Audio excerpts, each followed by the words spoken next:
Hello student, good morning. हम लोगों ने प्रीवियस लेक्चर में फंक्शन पर डिस्कस किया था। उसके बेसिक पॉइंट में हम लोगों ने basic point first, second and third इस पर डिस्कस किया था। एक बार मैं आपको फिर से जो बेसिक कॉन्सेप्ट फर्स्ट, सेकंड और थर्ड था उसको रिकैप करा देता हूँ। आपने पहला पॉइंट पढ़ा था कि रूट के अंदर की वैल्यू ऑलवेज पॉजिटिव होगी, यानी root F X exist if F X greater than और इक्वल टू जीरो, जिसे हम नॉन निगेटिव वैल्यू कहते हैं।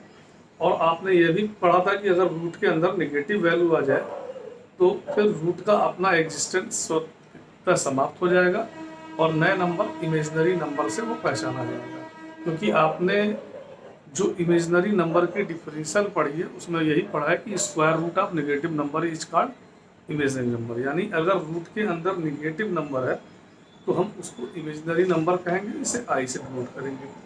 सेकेंड पॉइंट आपने रीड किया था कि एक्स स्क्वायर, एक्स पर 4, एक्स पर 6, एक्स डॉट डॉट एक्स की पावर 12, अगर एक्स की पावर इवन है तो ये ऑलवेज पॉजिटिव, और वह भी पॉजिटिव कैसा, नॉन नेगेटिव, यानी एक्स की वैल्यू जीरो भी एक्सेप्ट होगी और ग्रेटर देन जीरो।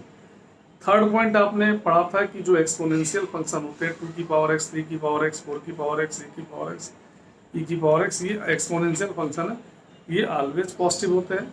उस पर आपने डिस्कस भी किया था एक एग्जाम्पल से लेके। आज हम लोग फोर्थ पॉइंट पढ़ते हैं और क्या पॉजिटिव है। आप जानते हैं कि आपने पढ़ा है modulus, mod x. Mod x भी पॉजिटिव होता है, लेकिन ये कैसा पॉजिटिव होता है, नॉन नेगेटिव, यानी मॉड के अंदर जीरो भी आ सकता है। तो आपने यहाँ देखिए बोर्ड पर डिस्प्ले हो रहा है कि mod x is always positive, non negative. Mod x x होगा, ये मॉड एक्स की वैल्यू एक्स होगा इफ एक्स ग्रेटर देन और इक्वल टू जीरो, और मॉड एक्स की वैल्यू माइनस एक्स होगा जब एक्स की वैल्यू लेस देन, यानी x less than zero means x की वैल्यू नेगेटिव होगी। तो ये आप नोट करें। और नेक्स्ट पॉइंट क्या है, मैंने आपको एक देखिए 5 पॉइंट में क्या लिख रहा है, if sum of 2 or more positive quantity, दो या दो से अधिक, if sum of 2 or more positive quantity is equal to zero then they are separately zero. इसका मतलब क्या हुआ, दो या दो से अधिक अगर आपके पास पॉजिटिव क्वांटिटी है और उनका सम जीरो हो रहा है तो दिस मीन्स कि दोनों जो भी पॉजिटिव क्वांटिटी है उन्हें अलग अलग जीरो होना होगा, सेपरेटली जीरो होना होगा। जैसे देखिए दो या दो से अधिक, इसको हिंदी में भी लिख दिया गया है, दो या दो से अधिक धनात्मक राशियों का योग शून्य है तो उनमें से प्रत्येक राशि को अलग अलग शून्य होना होगा। इसको एक एग्जाम्पल से भी आप समझ सकते हैं। जैसे इफ मॉड, आप जानते हैं कि ये भी पॉजिटिव वैल्यू है, क्योंकि आपने कहा रूट के अंदर की वैल्यू पॉजिटिव होती है तभी रूट डिफाइंड है। मॉड की वैल्यू भी पॉजिटिव है और ओमेगा की वैल्यू, ओमेगा स्क्वायर की वैल्यू पॉजिटिव है, डब्ल्यू की वैल्यू पॉजिटिव है। तो यह अगर तीनों पॉजिटिव क्वांटिटी का सम जीरो है, इसका मतलब केवल यू जीरो हो जाने पर ये सेटिस्फाइड नहीं होगा, यू भी जीरो होगा, वी भी जीरो होगा और इसका डब्ल्यू भी जीरो होगा। इसे हम एक एग्जाम्पल के थ्रू भी बताएंगे, आप इसे पहले नोट कर लें। अगर इसमें कोई कंफ्यूजन है तो बताएं, आप इसे नोट करें।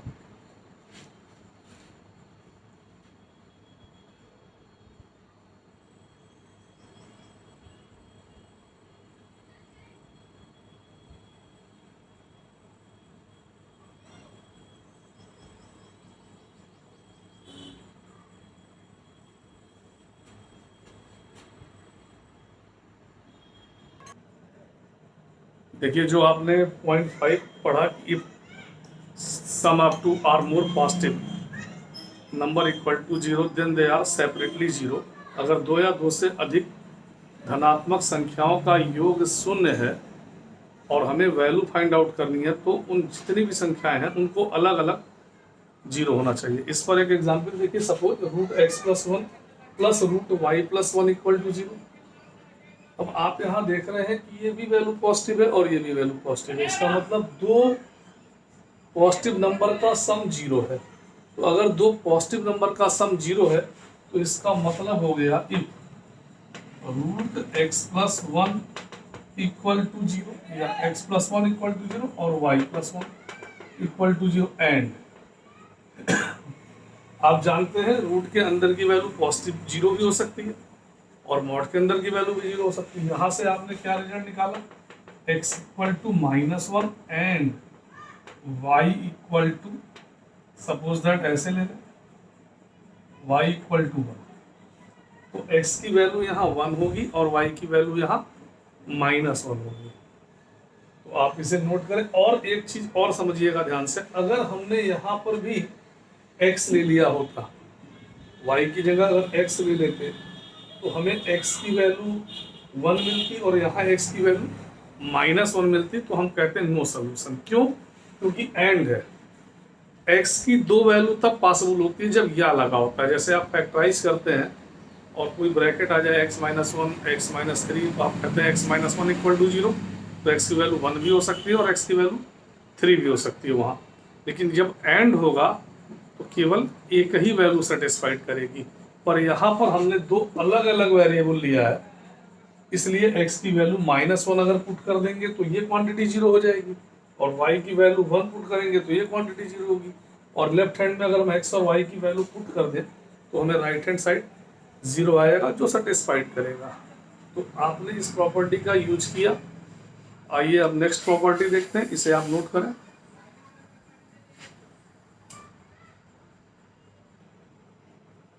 देखिए एक शब्द है या, अभी मैंने आपसे बात की एंड और या में क्या डिफरेंस है, तो एक ये भी बेसिक कॉन्सेप्ट है जिसे हमने 6 नंबर दे दिया है। अगर मैं आपसे ये पूछूं कि बताइए ये 5 ग्रेटर देन 3, ये स्टेटमेंट ट्रू है कि फॉल्स है, तो मुझे लगता है सभी स्टूडेंट कहेंगे कि ये आंसर ट्रू है। सपोज दैट अगर मैं आपसे ये पूछूं कि 5 greater than or equal to 3, तो इसमें आप कंफ्यूज होंगे। कुछ लोगों का स्टेटमेंट होगा कि ये स्टेटमेंट सही है, ट्रू है, कुछ लोगों का ये होगा कि ये फॉल्स है। तो आप बताएं कि ये ट्रू है कि ये फॉल्स है। ये स्टेटमेंट भी ट्रू है क्योंकि आप ये पढ़ रहे हैं कि 5 greater than or, O R equal to 3, 5 3 से बड़ा है या 3 के बराबर है।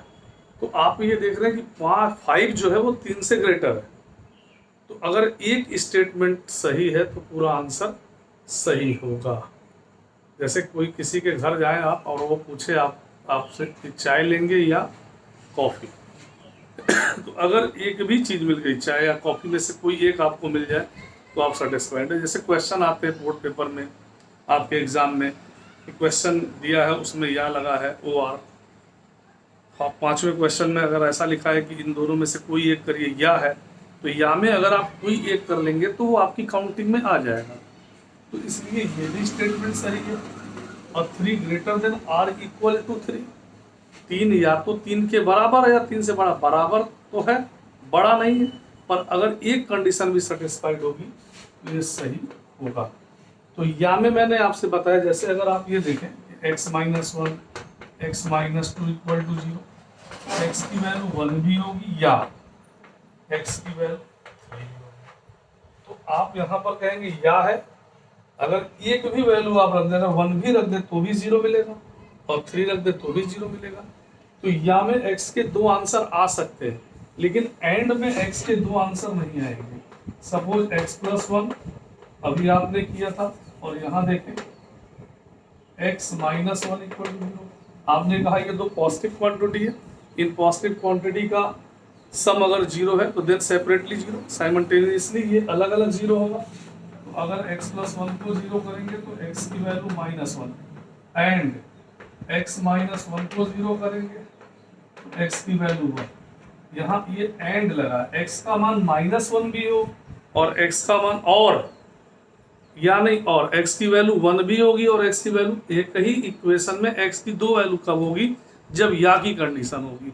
अगर एंड की कंडीशन है तो फॉर एग्जांपल यहाँ कह देंगे इसका नो सॉल्यूशन। क्लियर हो रही है बात? या और एंड में ये डिफरेंस है, इसको याद रखिएगा क्योंकि इसी पर क्वेश्चन डिपेंड करते हैं। आप इसे नोट करें।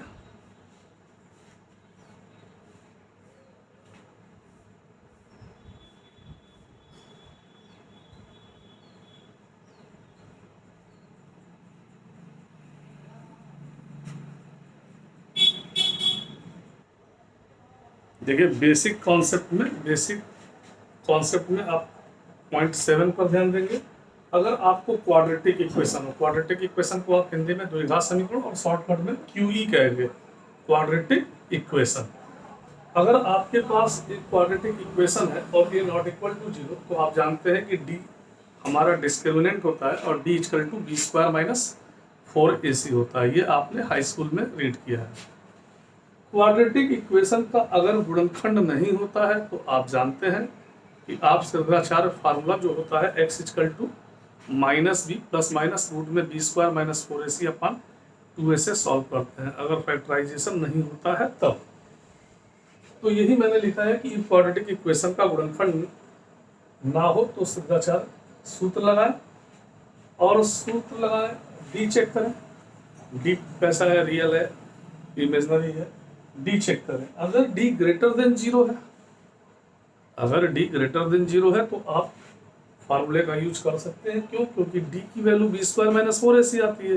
तो अगर डी पॉजिटिव होगा तो रूट डिफाइंड होगा, और अगर डी निगेटिव हो गया तो फिर वह इमेजिनरी नंबर का कॉन्सेप्ट देगा। डी अगर लेस देन 0 है तो आपको ये चेक करना है कि जो हमारा क्वाड्रेटिक इक्वेशन है उसका नेचर क्या होगा, वो पॉजिटिव नेचर का होगा कि नेगेटिव नेचर का होगा। तो अगर डी लेस देन 0 है तो दो केसेस हैं, ए ग्रेटर देन 0 अगर तो क्वाड्रेटिक इक्वेशन पॉजिटिव, और अगर डी लेस देन 0 और ए भी लेस देन 0 है तो क्वाड्रेटिक हमारा क्या होगा, नेगेटिव होगा। तो इसे आप नोट करें, क्योंकि हम लोग जब डोमेन की बात करेंगे, रेंज की बात करेंगे, तो वहाँ पर इन सब छोटी छोटी चीज़ों की आपको आवश्यकता पड़ेगी। तो ये पहले से अगर आप जानते रहे होंगे, इनको बस नोट करिए, बहुत परेशान होने की नहीं ज़रूरत है। जब हम यूज करेंगे और आपको बताएंगे कि बताया गया था तो आप उसको रिकैप कर लेंगे। तो आप इसे भी नोट करें। इसके बाद इस पर एक हम लोग एग्जाम्पल देखेंगे।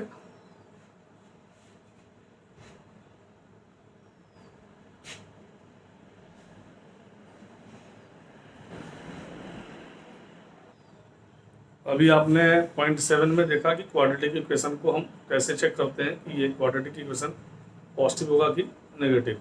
तो आपके सामने ये क्वाड्रेटिक इक्वेशन लिखा है, यहाँ पर आपको ये बताना ये ग्रेटर देन 0 है या इक्वल टू 0। तो जो आपने अभी बेसिक कॉन्सेप्ट में कॉन्सेप्ट नंबर 7 देखा, अगर आप उससे देखें तो सबसे पहले आप यहाँ क्या लिखेंगे, here A greater than 3 and A greater than 3 and A 0, B 4 और सी 5। तो ए ग्रेटर देन 0 है। अब हमें चेक करना है कि डी ग्रेटर देन 0 है। तो आपको ध्यान देना है डी की वैल्यू क्या होती है, बी स्क्वायर माइनस 4ac। तो डी की वैल्यू है 60 माइनस 4, ए की वैल्यू आपकी 3 और सी की वैल्यू 5। तो डी 16 माइनस 60 और डी की वैल्यू आ गई नेगेटिव। अब देखिए डी नेगेटिव है, डी माइनस 44। तो आपने जो भी पढ़ा कि अगर if A greater then 0 D less than negative, तो जो आपने अभी पढ़ा कि क्वाड्रेटिक इक्वेशन क्या होगा, पॉजिटिव होगा। तो इस तरह से हम ये बता सकते हैं कि जो ये वैल्यू होगी पॉजिटिव होगी। इससे हम लोगों का ग्राफ प्लॉट करना आसान होता है, और ग्राफ से भी हम लोग डोमेन रेंज फाइंड आउट करते हैं। तो इसे आप नोट करें, और हम लोग पार्ट 3 में इसके आगे के basic concept, wavy curve method और कुछ फार्मूले पर डिस्कस करेंगे। Thank you.